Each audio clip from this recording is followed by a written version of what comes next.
this league is you can't get quality offensive linemen.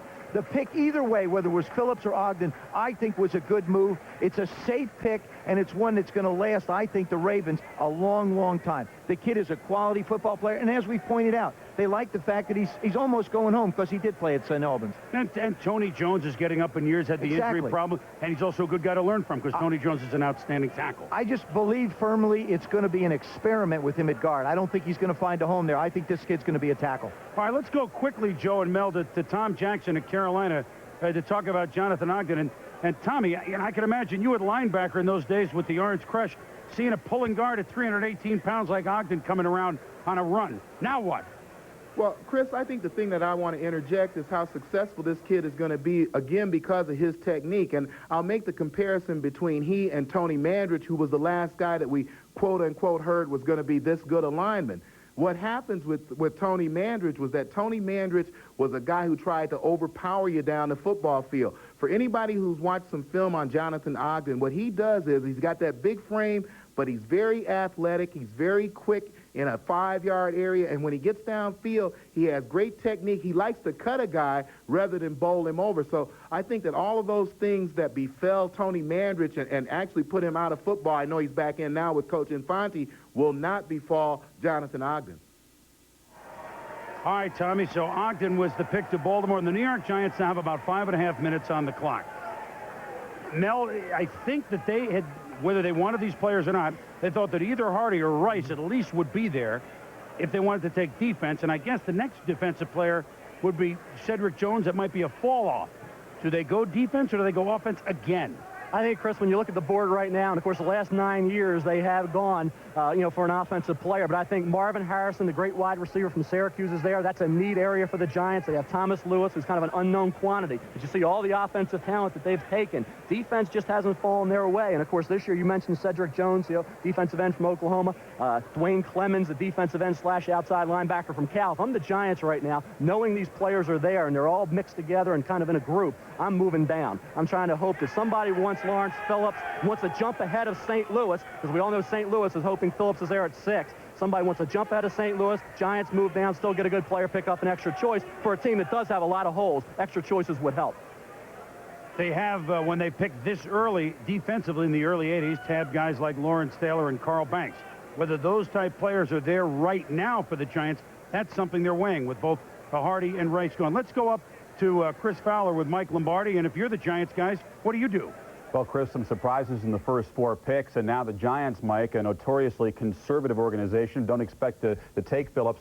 What is the surprising developments in the first 4 picks? What impact does that have on the teams now in the next 6, 7 picks? Well, I think if the Giants would like to pick a defensive player, then they're going to sit here and possibly trade the pick because the other teams in the back will try to move up.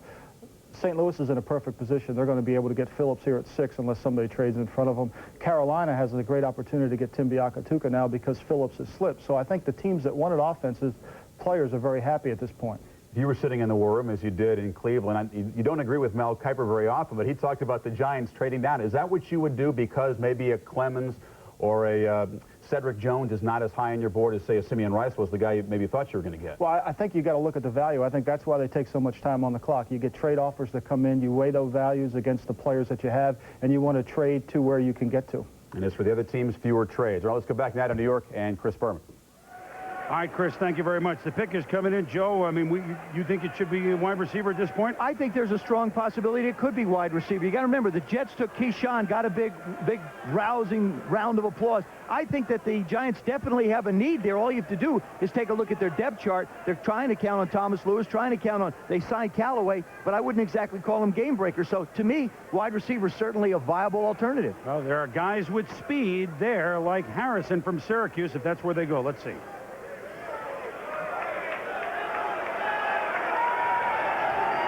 With the 5th choice in the first round, the New York Giants select Cedric Jones, defensive end, Oklahoma.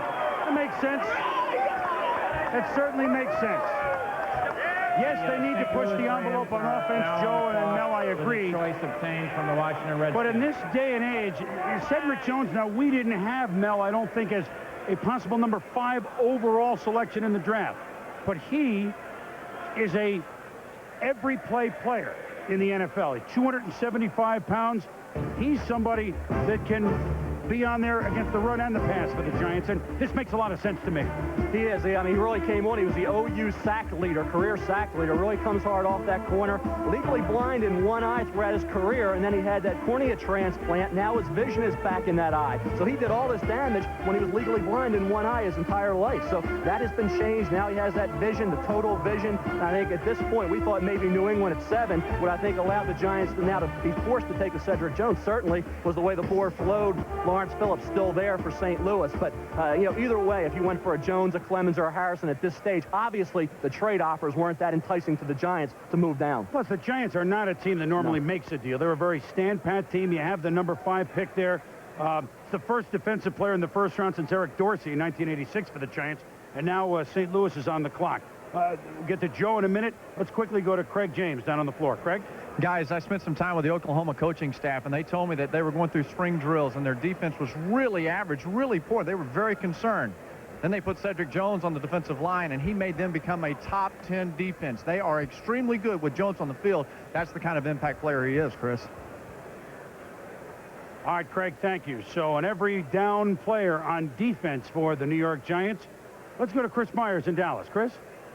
All right, Chris, the New Orleans Saints were a team that liked Cedric Jones. He was targeted as one of their top players. They want to draft defense at number 11. Yesterday, they had inquired about moving up to the Saints, and they are deciding to stay put. They like the way it's falling so far. But Cedric Jones was a player they wanted because he's the best run stopper, they think, of the pass rushers in this draft. But the Giants end up with Cedric Jones. One Oklahoma assistant did tell us, of course, where Jones played his college football, that, hey, he's a great player. If you want him to play 10 games for you, he'll be great for 10 games. But if you want him to play a 16-game schedule, he's still only going to play 10 games. Physically, he can't handle the long haul of the season. Emotionally, the effort that he could put in as well. We'll keep an eye on what the Saints are doing. They also were contacted by the Chicago Bears. Chicago considering trading up in that spot, possibly to draft a cornerback with the Saints. Let's go back to Chris Berman now in New York. All right, Chris, thank you very much. The St. Louis Rams are on the board, and that means in year 2 in St. Louis, here's the owner, Georgia Frontieri. She's working the phones. She's hard at work right down here. We'll be back. These days, people are doing things they never imagined before. People who never imagined a minivan. New York, this is the owner of the St. Louis Rams, Georgia Frontieri, working the phones here at draft headquarters. Now, I don't know the last time the owner worked the phones, maybe those secret Burt Bell drafts that they had in Philadelphia a long, long time ago. But you know what? They do have 2 first-round picks, if you think about it. That's a lot of money to pay 2 first-round picks. So they save here by sending the owner to work the phone, save that salary of whoever's going to work the table today and tomorrow, and put that into a little pot toward this pick, or they're picking the first round of number 13. And why would they be looking at running back? Not only because Lawrence Phillips' ability, but Jerome Bettis, who was a Pro Bowler right out of the gates, Notre Dame, his first 24 games were great. His last 23 games were not, which is why he's a name being bandied about today as Bettis, a possible trade to the Steelers. That could develop today. Also questioned, and I'm sure Hank Goldberg will get us up to speed, Troy Drayton, a tight end, a former high pick, also being bandied about as perhaps going in a trade today by the Rams. But they have a decision to make.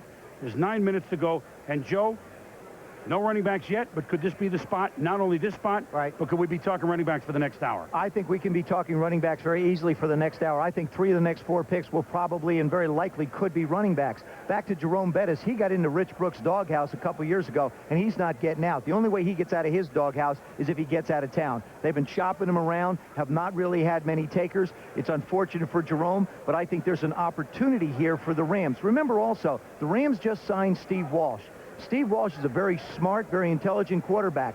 He's not going to sit back in a pocket and throw the ball down the field a long way. You've got Isaac Bruce, who can do a lot of great things with the football, but you need to take pressure off of Steve Walsh. The way you do that is with a Phillips. I really believe that this is the perfect spot for Lawrence Phillips, and I still believe that this is the kid that's we're going to be talking about a year from now as being a sensation in the National Football League.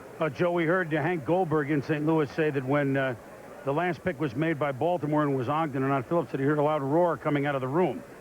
Hank, you got your ear to that keyhole now? What's going on inside there with 8 minutes to go? After the last bellow of noise that came out of there, I don't need an ear to the keyhole. Lawrence Phillips is going to be the guy.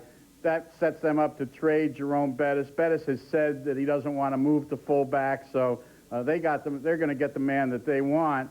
And I think they'll now look towards Ricky Dudley